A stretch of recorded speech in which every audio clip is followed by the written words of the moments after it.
Level 1. Spec Miata. You bought a $5,000 Mazda Miata, bolted in a roll cage, stripped the interior, and now you're a race car driver competing in the most populated amateur racing class in America. Spec Miata is where everyone starts because the barrier to entry is lower than a curb, and the competition is tighter than your budget. Congratulations, you're racing a car that makes 90 horsepower on a good day and tops out at 110 miles per hour while pretending you're in Formula One. Spec Miata exists because the cars are cheap, reliable, and so evenly matched that races are decided by driver skill rather than budget. This sounds great until you realize you're driving an underpowered roadster that gets passed by Civic Type Rs on the highway. The racing is close because everyone's equally slow. Passing requires drafting, late braking, and hoping the guy ahead makes a mistake because your horsepower advantage is measured in whether you remembered to inflate your tires properly. For people who love Spec Miata, and many do, it teaches racecraft, consistency, and mechanical sympathy in affordable packaging. The community is supportive,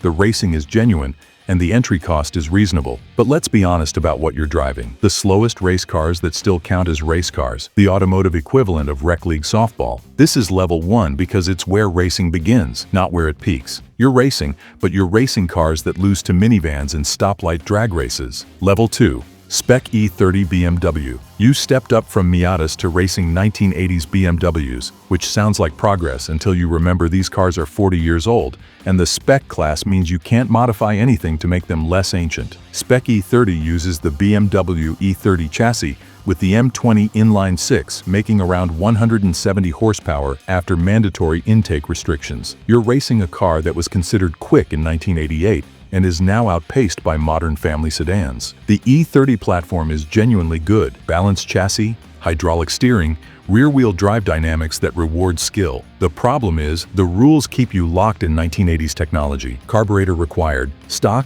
ECU, limited suspension modifications.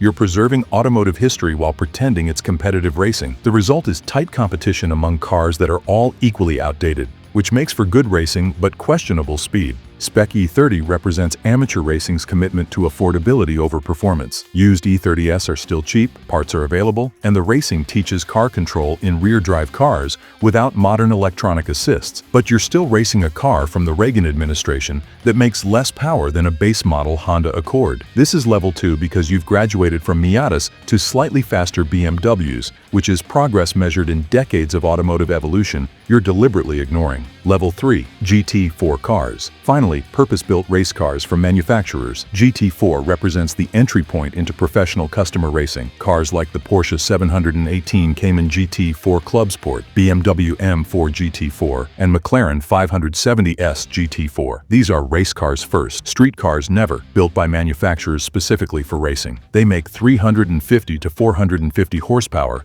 cost $200,000 to $300,000, and require professional-level budgets for maintenance and operation. GT4 cars balance performance and cost, providing genuine racing capability without GT3-level expenses. Sequential gearboxes, full race suspension, carbon fiber aero, professional-grade data systems. These are real race cars that compete in international championships like SRO GT4 America and Pirelli World Challenge. The drivers range from talented amateurs to professional racers, and the competition is legitimate. The limitation is GT4 sits below GT3 in the hierarchy, which means it's deliberately limited. Less aero, less power, heavier minimum weight. GT4 exists so manufacturers can sell customer race cars to people who can't afford GT3 programs. The racing is excellent, the cars are genuinely quick, but they're fundamentally the slower class created, so privateers have somewhere to race. GT4 is level 3 because it's proper racing with proper race cars, just not the fastest race cars manufacturers build. Before we hit level 4, make sure you're subscribed and hit that notification bell. We're about to meet the race cars that compete at the highest levels of professional motorsport. Level 4, GT3 cars. GT3 is where customer racing gets serious. These are factory-built race cars from every major manufacturer: Porsche 911 GT3R, Ferrari 4, 88 GT3, Mercedes, AMG GT3, Lamborghini Huracan GT3, all making 500 to 600 horsepower, weighing around 2,900 pounds and costing $500,000 to $600,000 before spares. GT3 cars compete in major championships worldwide. IMSA WeatherTech Sports Car NASCAR Championship, European GT World Challenge, 24 Hours of Spa, and dozens of other international series. These cars represent the pinnacle of balance of performance racing. Manufacturers build them to FIA GT3 regulations, then organizers adjust weight and power to keep competition close,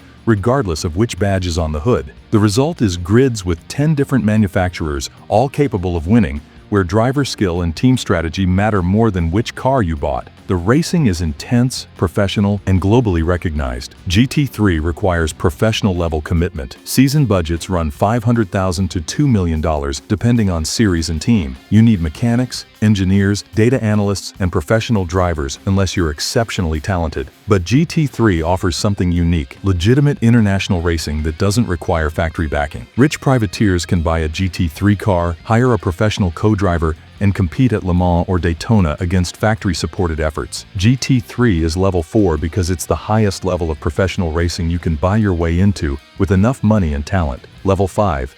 GTE GTLM cars. GTE represents GT racing's top tier, factory-backed race cars that push regulations to the limit. These are heavily modified production cars where production-based is interpreted very liberally. The Porsche 911 RSR has the engine mounted in front of the rear axle instead of behind it. The Corvette C8 R is flat-plane crank when the road car is cross-plane. Ferrari, BMW, and Aston Martin all build GTE cars that share bodywork silhouettes with road cars and almost nothing else. GTE cars make 500 to 600 horsepower like GT3, but the development budgets are exponentially higher. These are factory race programs with full manufacturer support, competing in the 24 Hours of Le Mans and IMSA's GTLM class. The teams are professionals, the drivers are factory-backed or hired guns, and the development includes wind tunnel testing, simulation, and engineering resources amateur teams can't access. What separates GTE from GT3 is the manufacturer commitment. These aren't customer cars sold to privateers. They're factory race programs where winning proves brand superiority. The competition is cutthroat,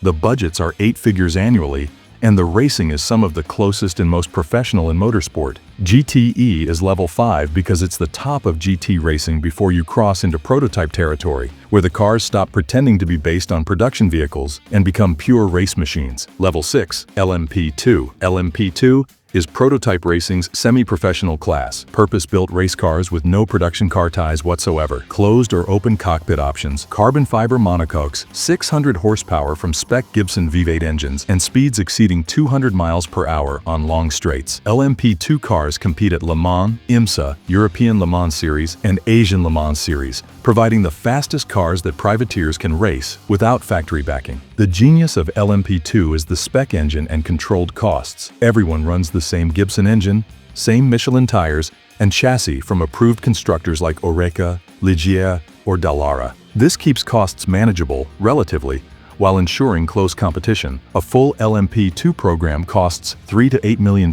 annually depending on series, which is expensive but accessible to well-funded privateers and smaller racing teams. LMP2 competes alongside top-tier prototypes at Le Mans, giving privateers a shot at overall podium if the faster LMP1/hypercar classes have problems. LMP2 drivers range from talented amateurs buying drives to professional racers building careers. The cars are genuinely fast. Lap times at Le Mans are only 1 to 15 seconds slower than LMP1, which is remarkable considering the cost difference. LMP2 is level 6 because it's prototype racing that's fast, professional, and accessible to privateers willing to spend serious money. Level 7, Formula 1. Formula 1 is motorsport's ultimate expression, 1,000 horsepower hybrid power units, cornering forces that would injure untrained drivers, speeds exceeding 230 miles per hour, and budgets measured in hundreds of millions annually. These are the fastest circuit racing cars in the world, built by teams with engineering resources that rival aerospace companies. Mercedes, Red Bull, and Ferrari employ thousands of people building cars that exist purely to go faster than everyone else. Modern F1 cars are technological marvels, hybrid power units with MGU-K and MGU-H systems